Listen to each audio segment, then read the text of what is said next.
Hello, everyone. I'm glad you're here today. I'm really excited to learn with you about bees. They're very fascinating. I want you to know that agriculture produces the house you live in, the chair you sit on, the clothes you wear, the food you eat, and the job where you work.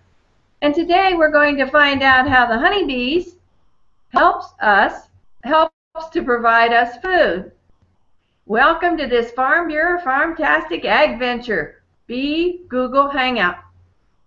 My name is Rita Lammers. I'm a retired teacher and I'm a Farm Bureau volunteer.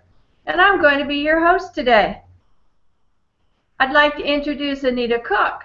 She's an organization director from Cuyahoga County Farm Bureau, who is our videographer today. In other words, she's holding the camera for the bee man. Jennifer Burnett, along with other things in addition. Jennifer Barnett, Office Administrator from Jefferson County Farm Bureau, is serving as our tech coordinator. And our special guest expert is Mr. Dennis Eck from Cuyahoga County. We thank him for giving us his time and sharing his knowledge today. Now let's welcome all the classrooms and teachers to our hangout today. When I announce your classroom, please give us a wave so we know where you are. Miss Emily Adams' class from Winchester Trail in Franklin County. Hello to you. And we have Miss Jennifer Hardiker's class from Donaldsville Elementary School in Clark County. Hello. Hello. Hey. So excited. And we hope that Mrs. Best will be joining us soon. Hopefully your class had a chance to read over your Bee Ag Mag and see the bee videos that we sent to you. Mr. Eck will spend a little time sharing with you his experiences as a beekeeper, and then you'll have the opportunity to ask him questions. Now let's get started. Mr. Eck, you're on board. Hi everyone, my name's Dennis Eck. I'm a beekeeper here in Cuyahoga County, which is located right outside of Cleveland, Ohio. I'm going to show you the basic working of a hive. This is a 10-frame Langstrom hive. So let me put my veil on so once I open it up, I won't get stung. Now, I've been stung before. I get a bee sting probably once every week, so it's not a fun experience. So just bear with me. I'm removing what we call the top cover. And what I'll do is I'll set that to the side. And you'll see there's some bees on there. And this is what we call the inner cover. And once I open this up, you'll see a whole lot more bees. And what we'll do is we'll give them a little smoke with the smoker. And what this does is when we give them a little smoke, it masks the alarm sound pheromone to the bees. Bees communicate using pheromones, which are different scents and aromas that they emit. So with a little bit of smoke, it kind of masks that aroma, that scent, so the other bees will be calm. So once we open it up, all the bees, all the worker bees will understand that there's nothing going on, not to panic. This is the inner cover, and if you can see all the bees that are climbing on it, they're right there.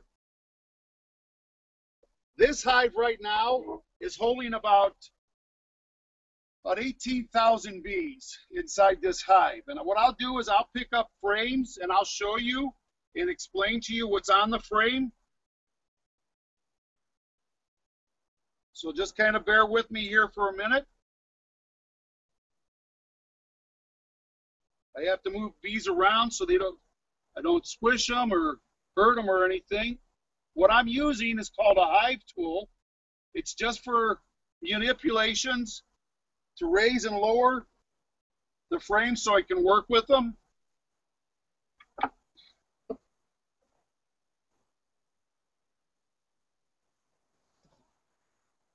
Little smoke here just kind of clears off the top, so the bees know that I'm going to come here and I'm not going to hurt them.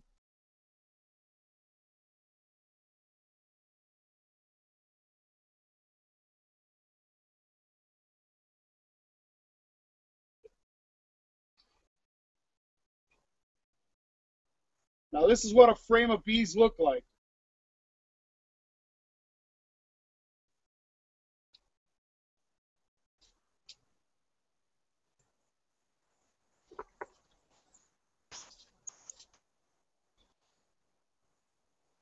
If you can see, there's some capped cells right there, the dark cells. That's new larvae. The new bee's going to be born very shortly here. What we're looking at is to make sure our hive's nice and strong going into the winter, and these new bees that are going to be born will be the ones who survive all the way through the winter. Now, if you can see right here, there's a white spot. That is a larvae. That's a new, brand new baby bee.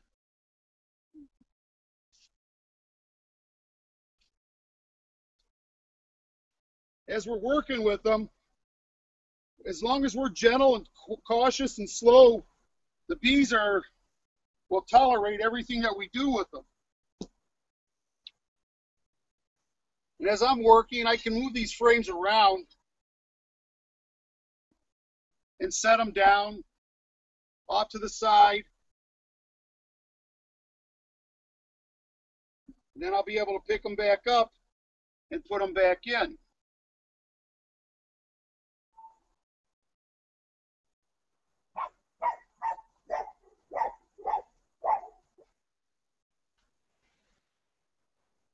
There's 10 frames in this hive.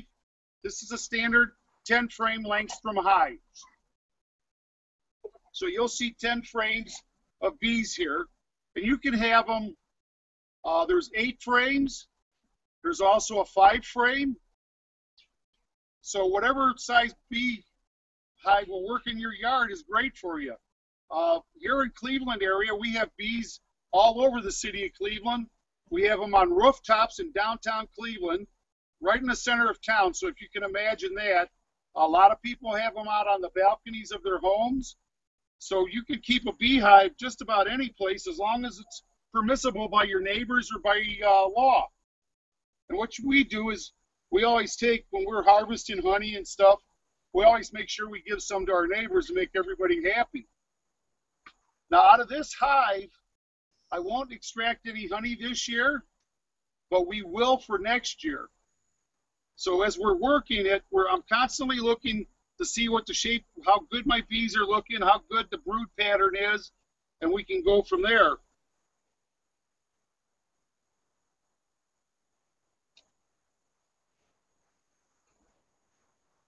And you can see there's a lot of bees on here.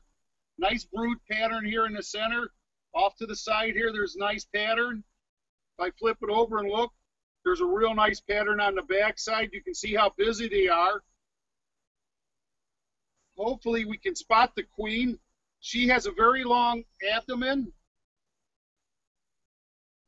And usually all the bees are working around her.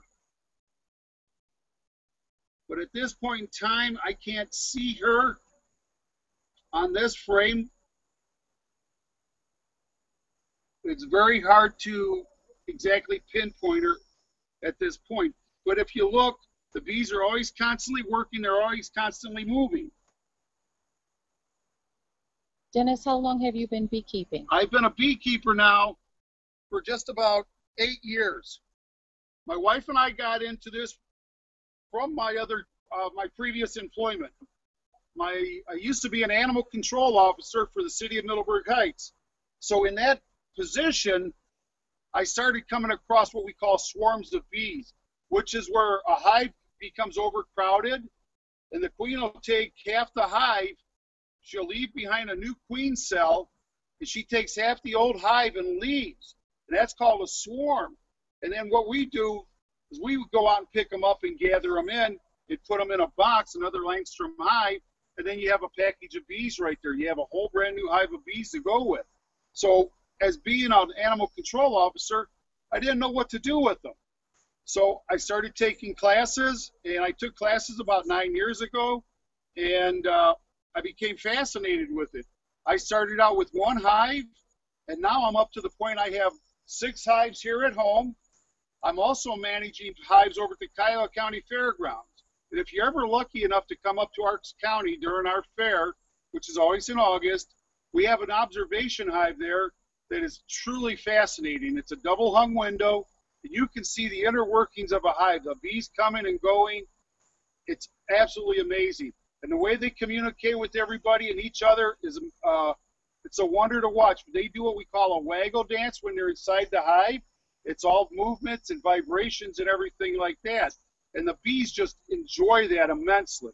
And that's the only way that what they do is they'll come out and through the dance, they'll tell them where the nectar supply is, the pollen. So they'll come out of the hive and they'll fly away to find it. And then they're real happy and they harvest from there. Bees will travel 3.5 to 5 miles in search of food and water, nectar, and pollen. So just imagine this hive here traveling 5 miles in search of nectar to bring back. Right now in our area, they're going after what we call the goldenrod honey. So if you notice alongside the roadsides and the fields and everything, the nice yellow plants are the goldenrod. And that's what we're getting the nectar from. And that goldenrod honey is a very special honey. When they harvest it and they bring it back and we taste it and everything, it tastes just like butterscotch at the very end of it. So I hope everybody likes butterscotch. It's real good tasting honey. So, and that's how we go about it. And as the seasons progress and as they go about through the year, the bees will bring back different honeys or will bring back different nectars, and that's when we get different taste in honey. We can have honey, 4 different types of honey out of the same hive through the season. We harvest here in our area. I start harvesting honey at the end of May, then I'll harvest again at the end of June, and then I harvest again at the end of August. And sometimes I'll go into September a little bit looking for more honey. But usually I don't do that. I just try to give the bees back as much as we can. We like to make sure when the bees overwinter during the winter time, we like to have about 100 pounds of honey on each hive. It seems like a lot, but once you look at a frame and see how heavy it is, 1 frame of honey produces roughly about 6 pounds of honey. So to think about it is quite amazing. Give them a little smoke here. What we're doing is, as we're working this, we're investigating, seeing how the bees are, what they're doing, what's happening inside the hive at all times. So as I'm sitting here and I'm talking to you and I'm observing, the bees are also observing me. Now this is a frame that we had just installed. It's one of the newer frames. So the bees took a little bit of time. They had to draw it out, was what we call it, and they had to fill it up with wax in order to put the cells. Once again, the queen's laying here. She's doing real nice. She moves from cell to cell, from area to area inside the hive. She's constantly moving in the hive. So you have to imagine this hive, when we close it all up, is totally dark. So all she does is everything is by feel and by movement by the other bees. She's directed by what we call the nurse bees, and they go back and forth in and out. Now, in the hive, the average bee is called a worker bee, and she's a female. She is the only one who has the ability, besides the queen, to sting you. Everybody else, the drones, which are the males, don't have a stinger. The queen has a stinger, but her stinger has no barb on it. So in other words, she can sting you multiple times, but she never really leaves the hive. She's always in the hive, and believe it or not, the lifespan on a queen is 3 to 5 years. And she lays between 1,500 to 2,000 eggs a day. So just imagine, and she'll start laying eggs about the middle of March, and then she'll stop laying eggs usually towards the end of September. then that's when she takes a small break. And then she gets ready for winter herself. And all the bees that she's laying, all the eggs that she's laying right now are the bees that are going to live through the winter because they need to protect the queen and protect the hive.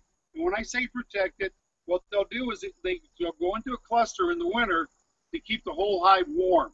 The inside of this hive around the cluster where the queen will be located and all the eggs will be about 95 degrees.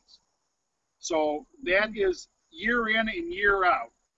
As the bees are coming back and forth, and hopefully you can see them up there, all of them are loaded with pollen and stuff, and some of them have nectar. And the ones that have the nectar, what they'll do is they'll meet another bee inside the hive, and they transfer from their honey stomach to the collector's honey stomach. And then that collector will go to an empty cell and place the honey into that cell. Now, as the cell fills up, they start capping from the bottom up. Real interesting fact is that the cell is on a 33 1/3 degree angle. That's how it's on an angle, because as they fill it, the honey will run to the back, and as it fills up towards the front, they start capping it at the front. And believe it or not, they'll control how much moisture is in the cells of the honey. And if there's too much moisture, when we say water content, what they'll do is they'll flap their wings and they'll cause evaporation inside the hive. So they're constantly working to do that. So average moisture content inside a hive when we're working, once we start extracting honey, is about 16 to 17% moisture content, which is real ideal for us to enjoy our honeys with. Now this hive here is one of our smaller hives. We just started this in July of this year. So this is a totally new queen, new workers and everybody like that. Average lifespan on a worker bee is about 24 days. Literally what they'll do is they'll fly their wings off as they go through life working. They'll hatch out and they'll have different jobs inside the hive. So as they progress in age, and we're talking day by day, their jobs will change. They'll go from a nurse bee to a worker bee inside the hive to several other things. Now inside the hive here, like I said, there's workers, which are the females. There's the queen, who's the female, and there's the males. And those are the drones. Now the drones have no stinger on them whatsoever. All they do is they don't even go out and work. They're just here to make sure that the hive propagates, which is they breed with the queen when they need to do that. I see you have some other tools over here on the table that we should probably take a look at. Yes. Let me close this up, and we'll move over. And if you notice, as I'm working, the bees don't bother you. Honeybees are very good. They're real nice, very calm. If you're calm around them, they're going to be calm around you. What I'm doing is I'm just getting ready to close up the hive. Now you asked me how many times I get stung. Well, I just got stung now. So that's one sting. And all I do is I just scrape it away. I don't try to squeeze it, because if I squeeze it, what I'll do is I'll put the poison in. What I'm doing now is with a little bit of smoke, I'm masking the pheromone from the bee stinger on my hand. So this way, none of the other bees will come along and say, there's a spot to sting him. He's danger. So just by doing a little bit of smoke, it drives that away.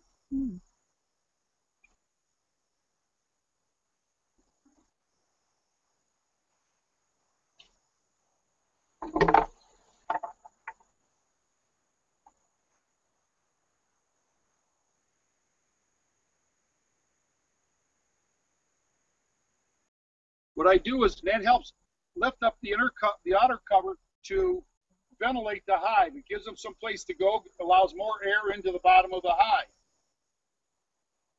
Now I'm putting back on the top cover, And I always take and put a brick on, so that way I know that I've been in the hive and I've worked this hive.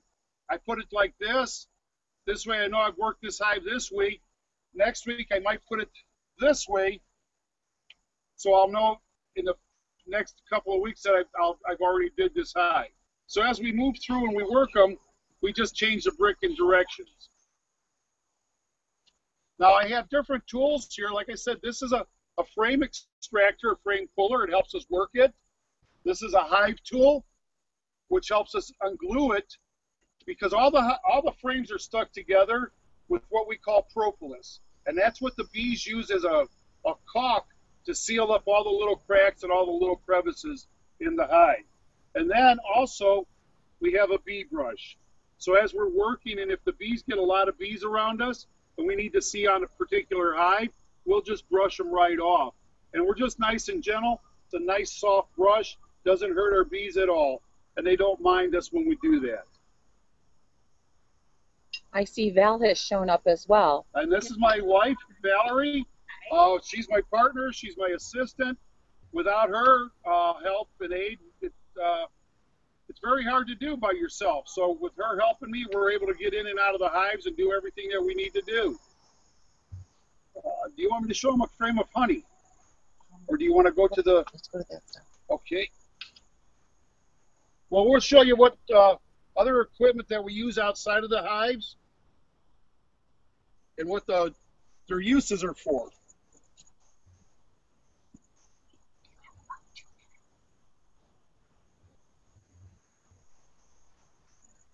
Well, we thank you so much for sharing all this information with us. Students, I hope some of you consider being beekeepers.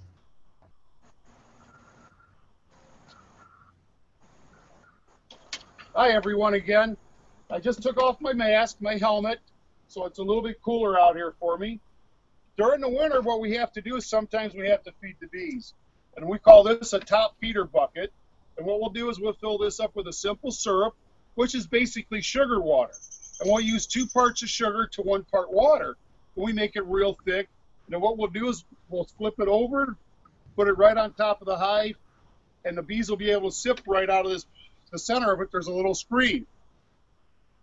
Now, also to help control the hive, what we do is we'll put an entrance reducer on it. It stops mice from going in there during the winter looking for warmth. So this is real important to us. Now, when we get bees, a package of bees that'll come in, they come in a box just like this. Can you imagine packages like this that weigh 3 pounds each? There's about 1,800 packages on a semi load at a time. So as they come in, we get our bees from California, believe it or not. And the queens that we get, and they're in a little cage here.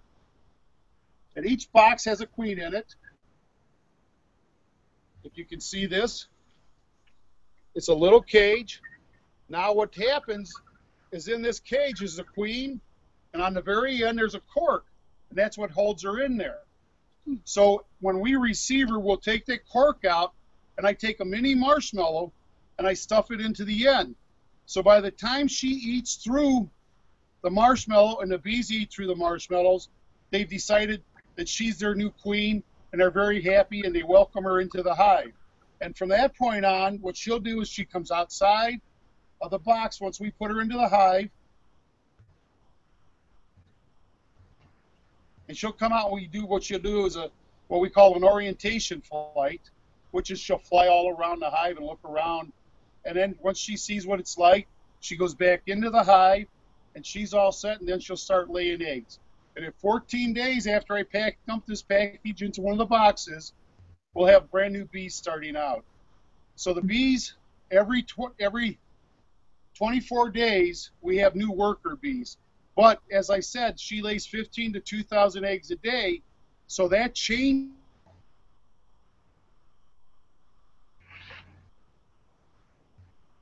And new bees that are being born. It just keeps going on and on and on. Now there's all types of different species of bees. We use Italians here in our bee yard. Other people use different types. They'll use carnelians. There's Minnesota buckfast. There's Russians. There's Chinese. Whatever works for you and what you're comfortable with working around is what we suggest everybody to use. Dennis, I think it's time for some questions from the Okay. kids. I do think it's time for questions from the students. And we're going to go in alphabetical order. We'll ask Miss Adams' class, and then Miss Best's class, and then Miss Hardiker's class for questions. So Miss Adams' class, I think you're ready, are you? We're ready. Okay. Say your question into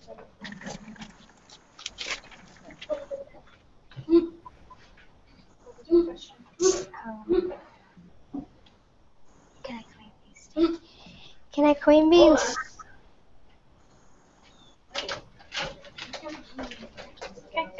Ask again. Do queen beans sting? Queen bee Yes, sting. a queen bee can sting. She's the only one who can sting who doesn't have a barb on her stinger.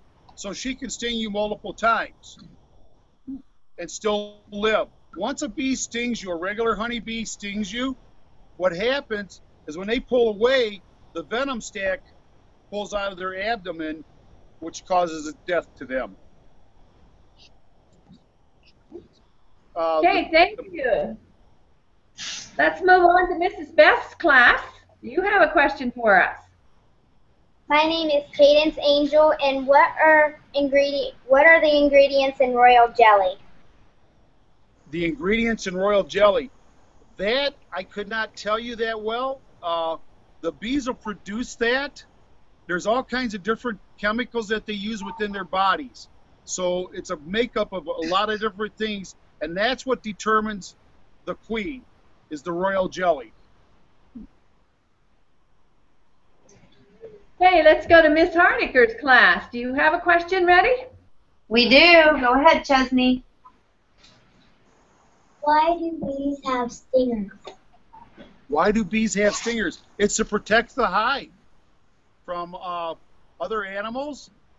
Skunks really like bees a lot. So they think they're a delicacy, so they'll eat them like we eat popcorn. So it's a protection for them. Thank you. We have good questions. We're going back to Miss Adams' class. Yes, Cassie. You want to go ask a question? Come here. Did they skip us? Okay, who's it? Right here, honey. Look at this camera right here.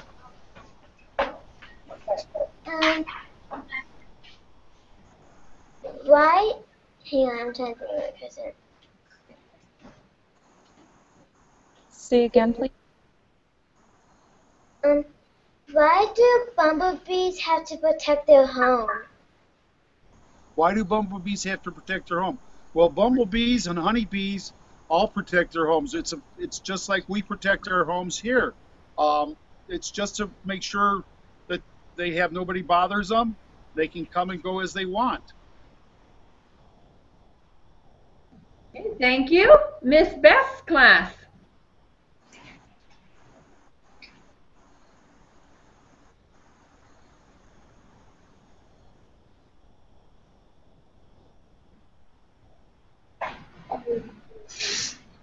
Go ahead with your question. My name is Cameron. What breed of bees do you have, and which type is your favorite? Right now, I have Italian bees, and out of all the years we've been beekeeping, we've tried the Italians and Carnolians. One year we tried the Buckfast, and I just keep coming back to the Italians. I really like them. They're a nice docile bee to work with, and they produce a lot of honey. I have Italian bees too. Very good. Miss Hardiker's class. Hey, Dustin. How much bees don't sting? Say again. How many bees do not have stingers or do not sting? Right now, I was just reading an article the other day. There's like about 175 known varieties of bees, and about half of them have no stingers. So there's mason bees that are real small bees. They're a pollinator. They don't have a stinger. And then there's also, I'm not quite sure, that I don't remember the name of the other ones, but the masons are one of the ones you'll see around here a lot. And believe it or not, yellow jackets don't have a stinger. They bite you. They have a venom that they give you. So that's what they do. They don't sting you, they bite you. Back to Mrs. Adams' class. Okay, Leo. Up. Okay, you're right with the camera. Sit there. Would you like somebody else to come up? Okay, Leo. Ask your question. How will we know if they're honeybees or not? That's a good question. Ask again, please. Know if they're honeybees or not? How will we know if they're honeybees or not? How will we know if they're honeybees or not? Well, honeybees don't bother you. They have no aggression towards us. They're too busy working. They'll just pay us no never mind. But other bees, like the yellow jackets and stuff, they kind of pester us a lot. They'll fly around our heads and buzz us. Honeybees, as you saw working in the bee yard, they're just coming and going. They didn't care what I was doing. So you can tell, and also by color. Honeybees are normally a nice light brown and tan. So if you can go with that, their coloring is also a way to tell. Miss Hardiker's class.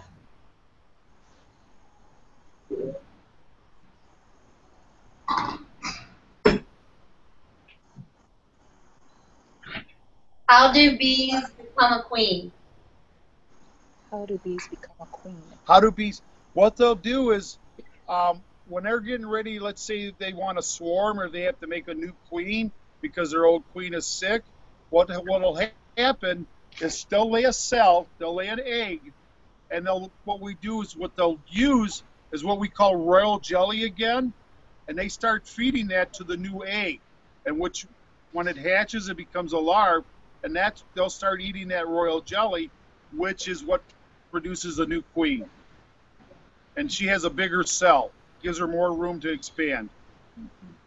That's how they choose. Mr. Ike, why is it so important that we have honeybees? Well, because for every 5 mouthfuls of food we take, 3 of them are because of a bee. So if we didn't have honeybees, we wouldn't have our tomatoes or our melons or our cucumbers or apples or pears, cherries.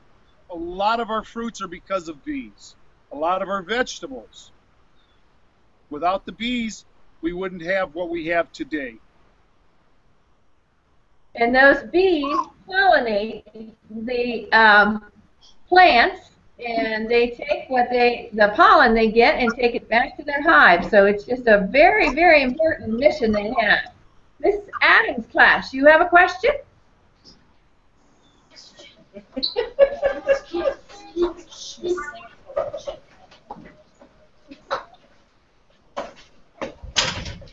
First, thank you to Farm Bureau for putting this on. We really appreciate that. My question is, after the egg has been deposited into the cell, we think that it was covered up with wax. How does the egg go through those stages if it's in a sealed cell, or do we have that all wrong? Okay, what happens is they'll lay an egg, then it pupates into a larvae, and then the larvae transfers over into a bee. As the larvae matures, it starts taking the form and the shape of a new honeybee. So once it's ready to hatch out, it'll hatch out as a full-grown bee. And as it comes out, it, believe it or not, is all ready to start working once it emerges from the cell. It'll chew off the capping itself as it emerges. That's the stages of it. Miss Best's class, you have a question? My name's Michael, and my question is, what 6 has With 6 hives, how much honey will produce all in this room? How much honey with the 6 hives will you get this year? Oh, how much honey from the 6 hives will we get this year? Well, so far we've harvested roughly about 375 pounds of honey from these hives, and that's for this year alone. And what do you do with that? What we do with the honey is once we harvest it, which is a whole extension that we do, but we bottle it and we sell it at roadside markets. We also go to a lot of farm markets. You'll see our honey in different stores. We are called Ease Bees, so we sell our honey that way. Plus, we use it ourselves. And honey is good for us. Exactly. Miss Beth's class, I think I missed you last time, so do you have another question before I go to Miss Hardiker's class? Yes.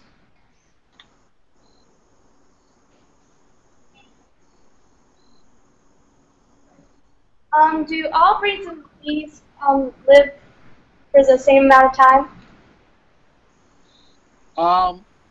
But yes, they do. Average lifespan on a worker bees and stuff. Our worker bees' average lifespan is about 24 days. The drone's lifespan is about 36 days. And the queen's, like I said, is about between 3 to 5 years. Other species, yellow jackets and stuff, are about the same way also. Students, today, while we were having this show, we had some college students and a Dr. Annie Spack who was on with us to see what we do in these Google Hangouts, and also to learn about bees, the same as we learned about bees. Is there anything, Dr. Spack, that you would like to ask or say? Guys, do you guys have anything to say? We're working this semester with a group of future agri-science education teachers. They're going to be working at high schools throughout the state and in a couple of cases throughout the country. So we're just really excited to get involved in the Farmtastic Agventures program. So if you guys want to wave to the schools out there. Thank you guys for having us. Well, we're just excited about having you aboard and hope that you can expand the Google Hangout idea over time. It's time for us to wrap up our Google Hangout. Farm Bureau is provided your Bee Ag Mag, and I hope you've read it and that you'll do some of the suggested activities that are on the back and visit the websites that are there. Be sure to take your Ag Mag home and share it with your family and let them know what you learned today about bees. Mr. Eck, you were just tremendous on giving us so much knowledge and demonstrating. I can't thank you enough. Thanks to all the teachers and students who participated, and thanks to Jennifer Barnett for getting us all on board and managing the tech end of it. And thanks to Anita Cook for being our videographer. She did a good job, didn't she? Teachers and students, remember next month we're going to do one on apples. Do a show on apples. In November it's going to be pork. We're going to do trees in December. February we're going to do beef. April water, and pizza in May. So we'll just be really excited to have you come back and join us again. And remember, agriculture is terribly important. It produces the house you live in, the chair you sit on, the clothes you wear, the food you eat, and the job where you work. And one other little tidbit to remember today, how many mouthfuls out of 5 mouthfuls, how many mouthfuls are bees involved with? What do you say, classes?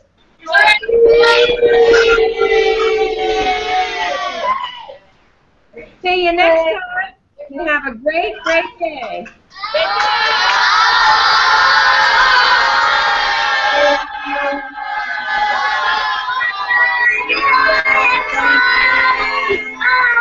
Bye.